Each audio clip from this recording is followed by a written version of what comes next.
Subscribe now and press the bell icon. तो दोस्तों आज का ये पहला क्वेश्चन है, भारत के राष्ट्रीय ध्वज की लंबाई और चौड़ाई का अनुपात कितना है। तो दोस्तों आपको पता होना चाहिए जो भारत का राष्ट्रीय ध्वज है उसकी लंबाई और चौड़ाई का अनुपात कितना है। तो दोस्तों उसकी जो लंबाई और चौड़ाई का अनुपात है 3:2 है, यानी कि इसका जो आंसर हो जाएगा ऑप्शन नंबर बी सही हो जाएगा, 3:2। तो दोस्तों जो आप इस चीज़ में कंफ्यूज मत होना कि आपको, जैसे कि अगला क्वेश्चन मैं आपको बता देता हूँ। जैसे यहाँ क्वेश्चन नंबर 2 है, भारत के राष्ट्रीय ध्वज की चौड़ाई और लंबाई का अनुपात क्या है। देखिए दोस्तों यहाँ पर पहले क्वेश्चन में पूछा गया था कि इसकी जो लंबाई और चौड़ाई का अनुपात, लेकिन दूसरे क्वेश्चन में पूछा गया है चौड़ाई और लंबाई। तो आप जल्दबाजी में इस क्वेश्चन को गलत मत करना, क्योंकि क्वेश्चन उल्टे सीधे करके पूछ लिए जाते हैं कि यहाँ पर लंबाई पूछी थी पहले और दूसरे क्वेश्चन में यहाँ चौड़ाई पहले पूछी है। तो लंबाई लंबाई चौड़ाई थी 3:2, लेकिन यहाँ पर चौड़ाई लंबाई पूछी है तो कितनी हो जाएगी 2:3, यानी कि चौड़ाई कम है और लंबाई ज़्यादा है तो पहले चौड़ाई आएगी, तो चौड़ाई 2:3 लंबाई हो जाएगी। तो आप इस चीज़ को याद रखिए। नेक्स्ट क्वेश्चन देखते हैं, भारत के राष्ट्रीय ध्वज के मध्य में बने धर्म चक्र का रंग क्या है। तो दोस्तों ये क्वेश्चन पूछा गया है कि जो भारत का राष्ट्रीय ध्वज है उसके बीच में जो धर्म चक्र बना है जो गोल आकार का, आपको पता होगा उसका रंग कैसा है, किस प्रकार का उसका रंग है। तो इसका आंसर ऑप्शन नंबर बी सही हो जाएगा, गहरा नीला उसका रंग है जो बीच में धर्म चक्र बना है। चलिए नेक्स्ट क्वेश्चन देखते हैं। क्वेश्चन नंबर 4 है, भारत के राष्ट्रीय ध्वज के चक्र में कितनी तिल्लियां हैं। तो दोस्तों आप सभी को पता होगा, काफ़ी इजी क्वेश्चन है कि जो भारत का राष्ट्रीय ध्वज है उसके बीच में जो धर्म चक्र है उसमें कितनी तिल्लियां हैं। तो 24 यानी कि 24 तिल्लियां हैं। तो इसका आंसर ऑप्शन नंबर डी हो जाएगा। नेक्स्ट क्वेश्चन देखते हैं, स्वतंत्र भारत के राष्ट्रीय ध्वज का डिजाइन निम्नलिखित में से किसने बनाया था। दोस्तों वेरी इंपॉर्टेंट क्वेश्चन है, यहाँ से ये क्वेश्चन भी कई बार पूछा गया है कि जो भारत का राष्ट्रीय ध्वज है उसका डिजाइन किसने बनाया था, किसने तैयार किया था। दोस्तों आपको पता होना चाहिए।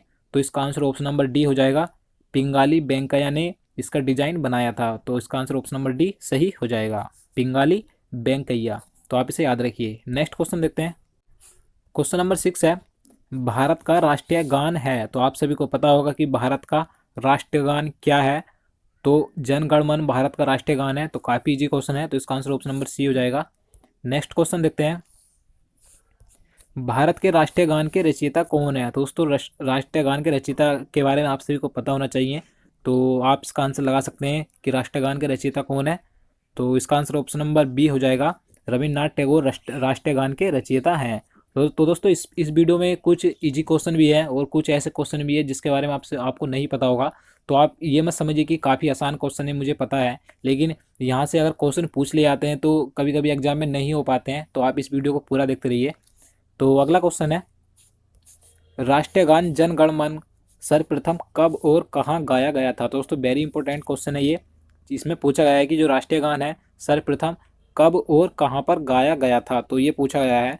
तो इसका आंसर ऑप्शन नंबर ए हो जाएगा, 1911 में सर्वप्रथम कलकत्ता में राष्ट्रीय गान गाया गया था। तो आप इसे याद रखिए, 1911 ईस्वी में कलकत्ता में ये गाया गया था। तो वेरी इंपॉर्टेंट है ये। अगला क्वेश्चन देखते हैं। क्वेश्चन नंबर 9 है, भारत के राष्ट्रीय गान जन गण मन को संपूर्ण रूप में गाने में कितना समय लगता है। दोस्तों आपको पता होना चाहिए कि जो भारत का राष्ट्रीय गान है जन गण मन, उसे संपूर्ण रूप में गाने में कितना समय लगता है। तो 52 सेकंड का समय लगता है। तो इसका आंसर ऑप्शन नंबर बी हो जाएगा, 52 सेकंड। अगला क्वेश्चन देखते हैं, भारत का राष्ट्रीय गीत क्या है। तो आप सभी को पता होगा भारत का राष्ट्रीय गीत क्या है, वंदे मातरम भारत का राष्ट्रीय गीत है। तो इसका आंसर ऑप्शन नंबर सी हो जाएगा, वंदे मातरम।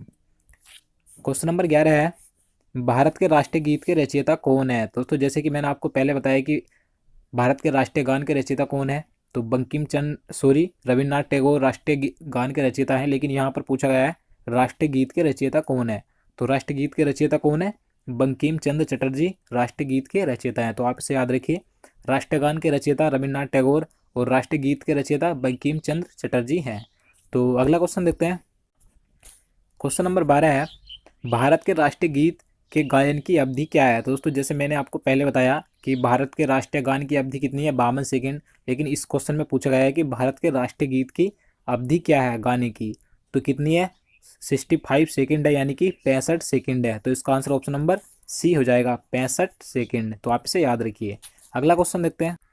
क्वेश्चन नंबर 13 है, भारत का राष्ट्रीय गीत वंदे मातरम सर्वप्रथम कब गाया गया था? दोस्तों इस क्वेश्चन में पूछा गया है कि भारत का राष्ट्रीय गीत सर्वप्रथम किस ईस्वी में गाया गया था? तो 1896 ईस्वी में गाया गया था सर्वप्रथम। तो इसका आंसर ऑप्शन नंबर बी हो जाएगा, 1896 ईस्वी में। अगला क्वेश्चन देखते हैं, भारत का राष्ट्रीय गीत वंदे मातरम किस ग्रंथ से संकलित है? दोस्तों वेरी इंपॉर्टेंट क्वेश्चन है ये। क्वेश्चन नंबर 14 है कि जो भारत का राष्ट्रीय गीत है वंदे मातरम, वह किस ग्रंथ से संकलित है? तो इसका आंसर ऑप्शन नंबर डी हो जाएगा, आनंद मठ में इसका संकलन किया गया है राष्ट्रीय गीत वंदे मातरम का। तो इसका आंसर ऑप्शन नंबर डी हो जाएगा, आनंद मठ। अगला क्वेश्चन देखते हैं, क्वेश्चन नंबर 15 है, आकाशवाणी और दूरदर्शन के दैनिक कार्यक्रमों की शुरुआत किससे होती है? तो दोस्तों इस क्वेश्चन में पूछा गया है, जो आकाशवाणी और दूरदर्शन के दैनिक कार्यक्रम होते हैं उनकी शुरुआत किस धुन से होती है?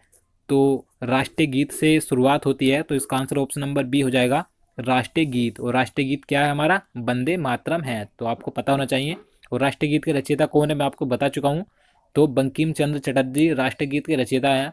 और राष्ट्रगान के रचयिता भी आप ध्यान रखिए, रविन्द्रनाथ टैगोर राष्ट्रीय गान के रचयिता हैं। तो नेक्स्ट क्वेश्चन देखते हैं, क्वेश्चन नंबर 16 है, सारनाथ स्थित राष्ट्रीय स्तंभ का कौन सा भाग राष्ट्रीय प्रतीक चिन्ह के रूप में लिया गया है? दोस्तों वेरी इंपॉर्टेंट क्वेश्चन है, जो सारनाथ में स्थित राष्ट्रीय स्तंभ है, जो भारत का राष्ट्रीय प्रतीक वहाँ से लिया गया है, अशोक की लाट। तो इस क्वेश्चन में पूछा गया है कि राष्ट्रीय प्रतीक के रूप में अशोक की लाट यानी कि सारनाथ स्तंभ का कौन सा भाग है, इस क्वेश्चन में ये पूछा गया है।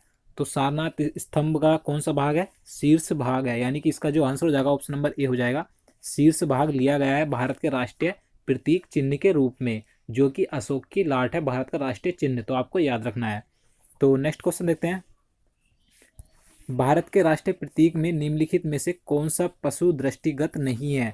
दोस्तों इस क्वेश्चन में पूछा है कि जो भारत का राष्ट्रीय प्रतीक है उसमें से निम्न में से आपको बताना है कि कौन सा पशु दृष्टिगत नहीं है, यानी कि कौन सा पशु उसमें दिखाई नहीं देता राष्ट्रीय प्रतीक में। तो इसका आंसर ऑप्शन नंबर डी हो जाएगा, हिरण उसमें दिखाई नहीं देता है, जबकि सिंह यानी कि शेर और सांड और घोड़ा ये तीनों उसमें दिखाई देते हैं।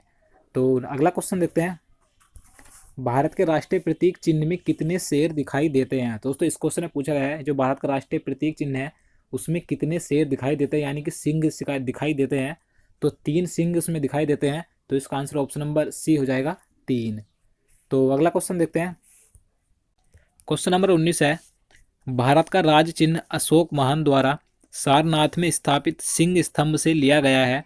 इस राज चिन्ह के मूल स्तंभ में कितने सिंह हैं? तो दोस्तों इस क्वेश्चन में पूछा गया है कि इसमें कुल कितने सिंह हैं? तो 4 हैं। तो इसका आंसर ऑप्शन नंबर सी हो जाएगा। और मैं आपको बता दूं कि इससे पहले जो मैंने क्वेश्चन आपको बताया है कि भारत के राष्ट्रीय प्रतीक चिन्ह में कितने शेर दिखाई देते हैं, तो यहाँ पर पूछा है कि कितने शेर यानी कि सिंह दिखाई देते हैं। तो दिखाई देने की बात आती है तो 3 दिखाई देते हैं, लेकिन मूल रूप से कितने हैं स्तंभ में? 4 सिंह हैं, यानी कि 4 शेर हैं। तो आप इसे याद रखिए। नेक्स्ट क्वेश्चन देखते हैं, क्वेश्चन नंबर 20 है, भारत के राष्ट्रीय संबंध के रूप में किस संबंध को मान्यता दी गई है? दोस्तों भारत पूछा गया है कि भारत का राष्ट्रीय संबंध कौन सा है जिसे संबंध के रूप में मान्यता दी गई है? तो इसका आंसर ऑप्शन नंबर बी हो जाएगा, शक संबंध को मान्यता दी गई है राष्ट्रीय संबंध के रूप में। तो इसका आंसर ऑप्शन नंबर बी हो जाएगा, शक संबंध। नेक्स्ट क्वेश्चन देखते हैं, क्वेश्चन नंबर 21 है, शक संबंध पर आधारित राष्ट्रीय पंचांग प्रथम मास होता है। तो दोस्तों इस क्वेश्चन में आपको बताना है कि शक संबंध पर आधारित जो राष्ट्रीय पंचांग है उसका प्रथम महीना कौन सा होता है? तो चैत्र का महीना होता है प्रथम। तो इसका आंसर ऑप्शन नंबर ए हो जाएगा, चैत्र। अगला क्वेश्चन है, शक संबंध पर आधारित राष्ट्रीय पंचांग का अंतिम मास होता है। तो दोस्तों इस क्वेश्चन में अब आपको अंतिम महीना बताना है कि शक संबंध पर जो आधारित राष्ट्रीय पंचांग है उसका अंतिम महीना कौन सा होता है? तो फाल्गुन अंतिम महीना होता है। तो इसका आंसर ऑप्शन नंबर डी हो जाएगा, और प्रथम चैत्र का होता है। तो आप इसे याद रखिए। अगला क्वेश्चन है, क्वेश्चन नंबर 23 है, भारत का राष्ट्रीय पशु क्या है? तो आप सभी को पता होगा, वेरी इजी क्वेश्चन है ये। तो भारत का राष्ट्रीय पशु क्या है? बाघ है, ना कि चीता। आप इस चीज़ को मत लगाइए, अगर आपको 4 ऑप्शन में चीता देता है और या सिंह देता है, जो राष्ट्रीय पशु है बाघ है। नेक्स्ट क्वेश्चन देखते हैं, बाघ से पूर्व भारत का राष्ट्रीय पशु क्या था? तो दोस्तों इस क्वेश्चन में पूछा गया था कि जो हमारा इस समय वर्तमान में राष्ट्रीय पशु है बाघ, उससे पहले भारत का राष्ट्रीय पशु क्या था? तो आपको पता होना चाहिए।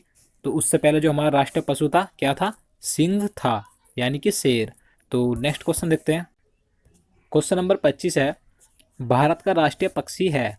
तो आप सभी को पता होगा भारत का राष्ट्रीय पक्षी क्या है, मयूर यानी कि मोर है। तो इसका आंसर क्या हो जाएगा, ऑप्शन नंबर ए हो जाएगा मयूर।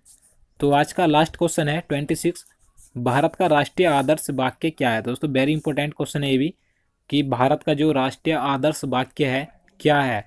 तो कई बार पूछा गया है ये क्वेश्चन भी, तो आपको पता होना चाहिए। तो सत्यमेव जयते भारत का राष्ट्रीय आदर्श वाक्य है। तो इसका आंसर क्या हो जाएगा, ऑप्शन नंबर ए हो जाएगा सत्यमेव जयते। तो दोस्तों यही थे जितने क्वेश्चन आज मैं आपके लिए लेकर आया था। उम्मीद करता हूँ आपको वीडियो पसंद आया होगा। तो दोस्तों अगर आप इसी तरह के और आगे वीडियो चाहते हैं तो हमारे चैनल को ज़रूर सब्सक्राइब करें। साथ ही में उसके साइड में जो बेल आइकन है उसे जरूर दबाएं। तो दोस्तों मिलते हैं नेक्स्ट वीडियो में, तब तक के लिए नमस्कार।